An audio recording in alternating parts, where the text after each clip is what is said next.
I think the Overture's 5 minutes long. It's long. And I know that these interviews are like 5 minutes long, so it could be good. It's going to be great. It could be done. As you point out, the Overture is 5 minutes long.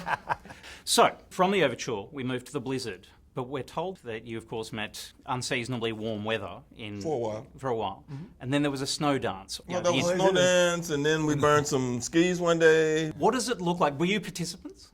Yeah, we burned skis. We had skis. Yeah, they had skis. They gave each of us a ski. You get up, you say something to the crowd, you throw a ski in the fire. There was the whole town was out there. Yeah.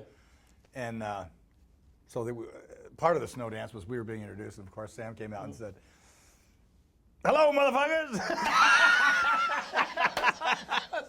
So the snow dance guy had a little work to do.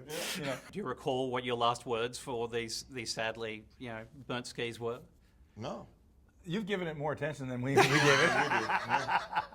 it. Well, turning to the film then, I've read that the process is that you receive a phone call from Quentin. He says, "I've written you a part." He sends you the script, and then you essentially meet on set a few months later. Is that a... Well, that's usually how it happens, but because of the nature of this script and what had happened before, by the time he called me, the script had been leaked. He told me he wasn't going to make the film, but he was sending it to me anyway to read.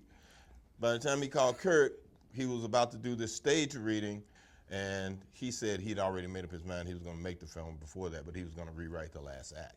Months later, as you find yourself on a frozen sound studio with facial hair that deserves its own cast credit, and you've got practical effects, blood everywhere, and you're lying on a floor.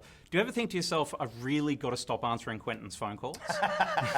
No. Nah, you never do. No, by then we're having too much fun. Yeah. I hope we do it as a play. I'll just come right out and say it. I hope we do it as a play. Well, I was going to ask. And I would, I can tell you right now what the problem's going to be.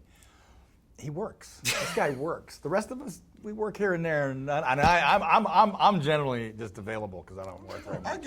I'll give him 6 months. Hey, I was just going to say, even if nobody wants to see it, I'd still like to do it. I think it would be a lot of fun to do. Oh, but people will. Yeah. People will want to see it. I mean, it's that kind of thing. On the note that you are willing to make the sacrifice of a guaranteed Broadway success, gentlemen, thank you very much for your time. It has been a tremendous success and a genuinely wonderful film. Thank you very much. Thank you.